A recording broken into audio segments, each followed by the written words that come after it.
안녕하십니까, 박성호입니다. 이번 방송에서는 프랑스 정치 얘기를 해보겠습니다. 2022년 4월 10일 프랑스 대선을 앞두고 에릭 제무르가 크게 주목받고 있습니다. 에릭 제무르는 트럼프를 연상시키는 캐릭터입니다. 논란이 있는 사안에 대해 애두르지 않고 직접적인 화법을 구사해 영어권에서는 그를 프렌치 트럼프라고 부릅니다. 그는 프랑스의 영광을 되찾자는 구호를 외치고 있습니다.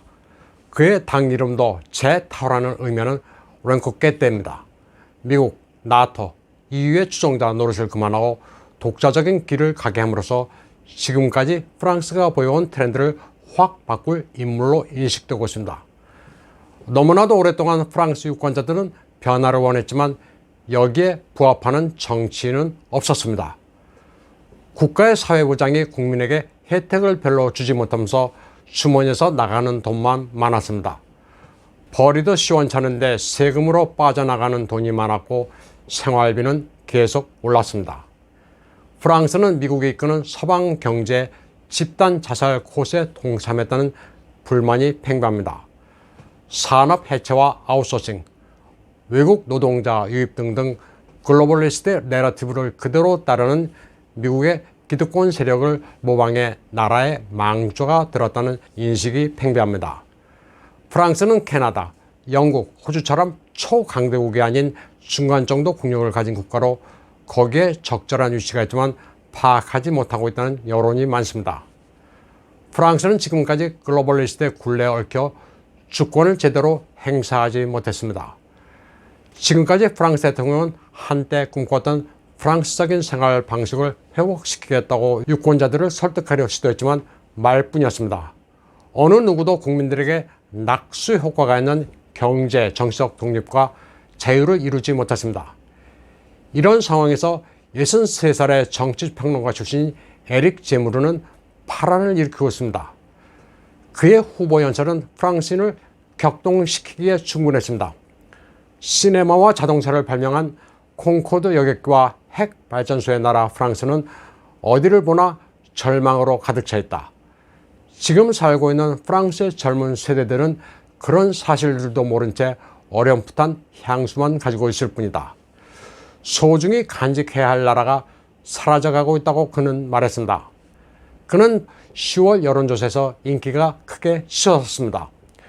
18%의 유권자가 그에게 표를 던지겠다고 응답했는데 이는 마크롱 선호도가 13%에서 15% 정도 나온 11월 여론조사 수치를 웃도는 겁니다. 12월 5일 유세에서 그는 젊은 층들의 큰 호응을 받았습니다. 그가 연설할 때 한마디 한마디에 환호성을 질렀습니다. 에릭 제무르는 자신이 대통령이 된다면 세전과 새우 봉급의 차이를 줄이겠다. 모든 기업의 생산세를 줄이겠다고 외쳤습니다. 그는 글로벌 산업대국 프랑스를 위해 일자리를 늘리고 혁신을 주도하겠다고 말했습니다. 그리고 국민투표를 통해 국가적으로 중요한 사안을 묻겠다고 했습니다. 이는 프랑스의 나토 탈퇴 여부입니다. 그는 프랑스는 결코 미국, 나토, EU의 신하가 아니라면서 미국, 중국, 러시아와 대화하면서도 경계를 늦추지 말아야 한다고 말했습니다. 그러면서 국제지정학은 고요하게 흘러가는 긴 강물이 아니라고 강조했습니다. 그가 추구하는 방향은 실로 혁명적입니다. 프랑스의 독립과 번영을 누린 샤를 드고 시대로의 회귀를 꿈꾸고 있습니다. 그에 대해 비판하는 사람들은 시대가 너무나도 바뀌었다면서 그의 야망은 시대착오적이라고 말하기도 합니다. 그러나 반대로 복권을 사는 심정으로 혁신적인 용기를 가진 그에게 희망을 걸어보자는 이들도 상당히 많습니다. 과거 프랑스 지도자를 보면 자크 시라크는 미국의 이라크 침공과 관련해 조지 부시와 맞서는 모습을 보이는데 사르코지는 거의 미국에 따랐습니다. 카우보이 스타일을 동경해 사르코 더 아메리칸이란 별명이 붙을 정도였습니다. 마크롱은 독일이 주도하는 나토와 EU에 상당히 굴종적입니다. 막장이 된 마크롱의 프랑스를 뒤집겠다는 게 에릭 제무르입니다. 그의 연설은 프랑스가 독일 나치에 함락당한 직후 샤를 드골이 한 1940년 6월 18일의 호소를 연상케 하고 있습니다. 재물의 시국과는 명확합니다.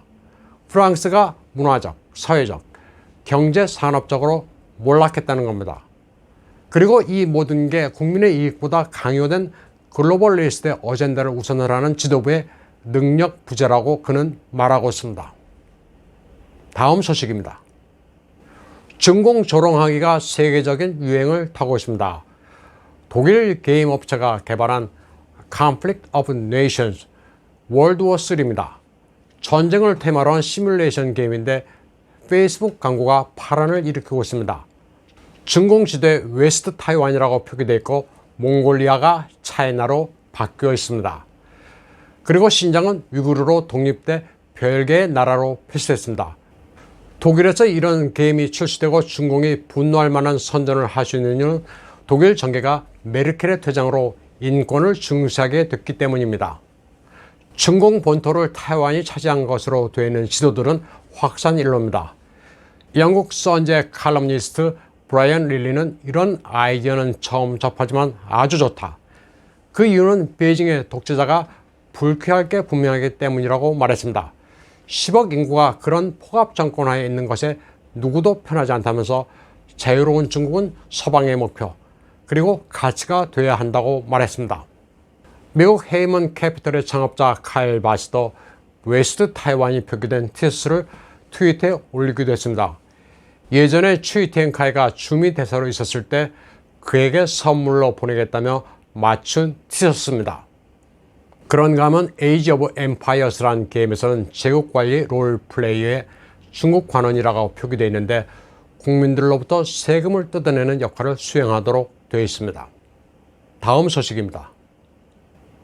러시아의 블라디미르 푸틴 대통령은 12월 10일 젊은 과학도 회의에 참석했습니다. 서방 세계의 제재로 인해 연구 개발에 지장이 있는지 애로사항을 청취하는 자리였습니다.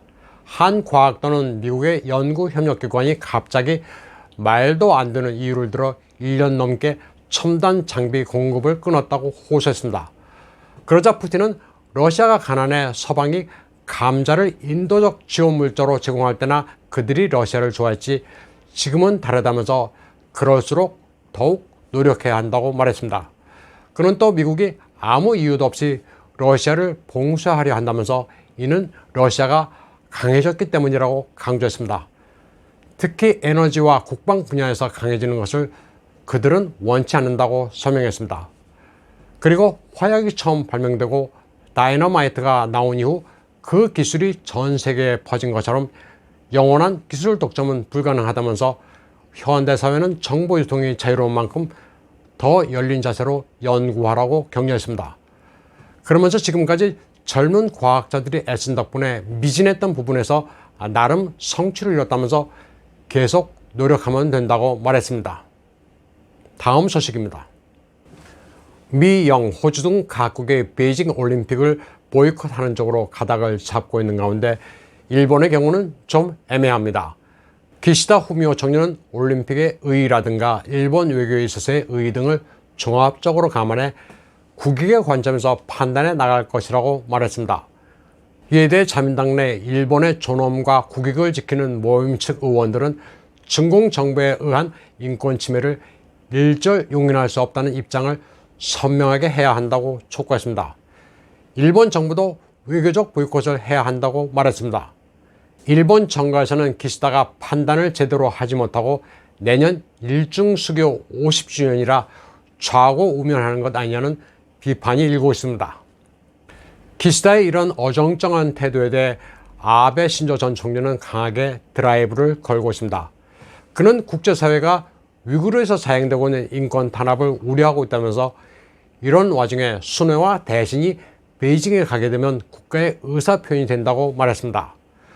보이콧을 촉구한 겁니다. 다카이치 사나의 자민당 정주회장도 일본은 보이콧하는 게 마땅하다고 말했습니다. 아베 신조 전 총리와 다카이치 사나이는 원팀이 돼 기시다 내각을 압박하고 있습니다. 아베 신조 전 총리는 타이완 유사시는 일본의 유사시, 나아가 미일 동맹의 유사시란 발언으로 시진핑에게 경고를 날린 바 있습니다. 그런데 다카이치 사나이는 한술 더 떠 내가 총리라면 타이완과 연합훈련을 하겠다고 밝혔습니다. 오늘 방송은 여기까지 하겠습니다. 시청해주신 여러분 감사합니다.